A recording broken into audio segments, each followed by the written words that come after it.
The Battle Against Self. Steps to Christ by Ellen G. White. Excerpt from Chapter 5. The Problem of Self. The warfare against self is the greatest battle that was ever fought. The yielding of self, surrendering all to the will of God, requires a struggle. But the soul must submit to God before it can be renewed in holiness. Reasonable religion. The government of God is not, as Satan would make it appear, founded upon blind submission. It appeals to the intellect and the conscience.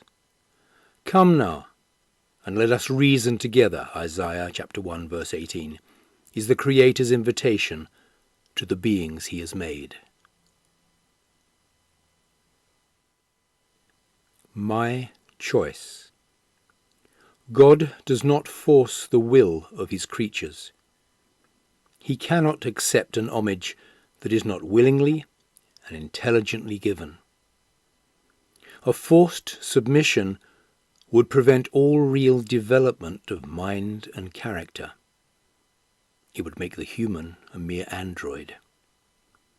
Such is not the purpose of the Creator. He desires that human beings, the crowning work of his creative power, shall reach the highest possible development. It remains for us to choose whether we will be set free from the bondage of sin to share the glorious liberty of sons and daughters. No half measures. In giving ourselves to God, we must necessarily give up all that would separate us from him. Hence the Saviour says, "Whosoever he be of you that forsakes not all that he hath, he cannot be my disciple." Luke chapter 14 verse 33. Whatever shall draw away the heart from God must be given up. Mammon is the idol of many, love of money, desire for wealth, the golden chain that binds them to Satan. Another class worships reputation and worldly honour. The life of selfish ease and freedom from responsibility is the idol of others. But these slavish bands must be broken. We cannot be half the Lord's and half the world's. We are not God's children unless we are such entirely. Worthless religion. There are those who profess to serve God while they rely upon their own efforts to obey his law. Their hearts are not moved by any deep sense of the love of Christ, but they seek to perform the duties of the Christian life as that which God requires of them in order to gain heaven. Such religion is worth nothing. Self-forgotten. When Christ dwells in the heart, the soul will be so filled with the joy of communion with him that it will cleave to him, and in the contemplation of him, self will be forgotten. Do not ask how little may be given to meet the requirements of God. Do not ask for the lowest standard, but aim at perfect conformity to the will of your Redeemer. With earnest desire, yield all, and manifest an interest proportionate to the value of the object you seek. A profession of Christ without this deep love is mere talk, dry formality, and heavy drudgery. Yielding all. Do you feel that is too great a sacrifice to yield all to Christ? Ask yourself the question, what has Christ given for me?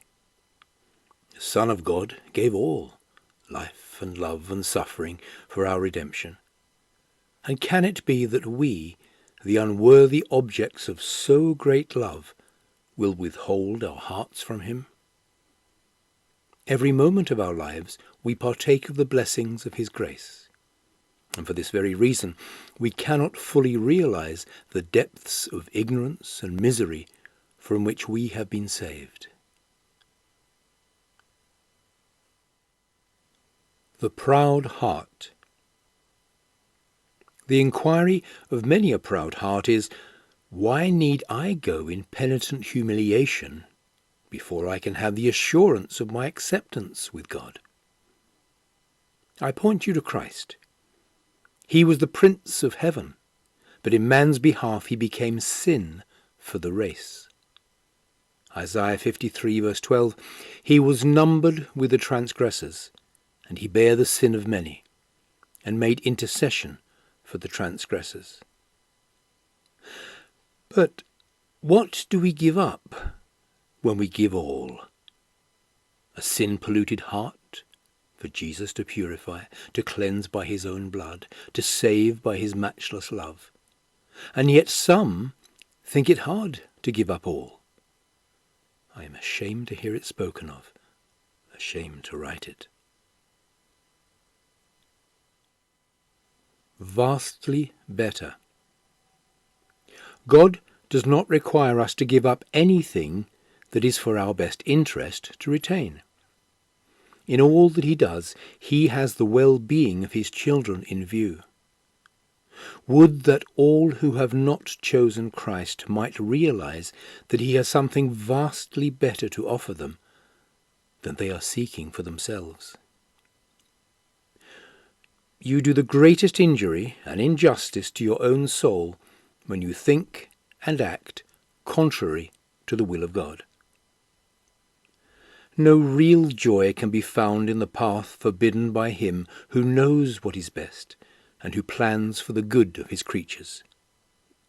The path of transgression is the path of misery and destruction. Joyous life. It is a mistake to think that God is pleased to see his children suffer. All heaven is interested in the happiness of humankind. He requires us to perform only those duties that will lead our steps to heights of bliss to which the disobedient can never attain. The true, joyous life of the soul is to have Christ formed within, the hope of glory. This reading is a condensed version from chapter 5 from the book Steps to Christ, The Battle Against Self.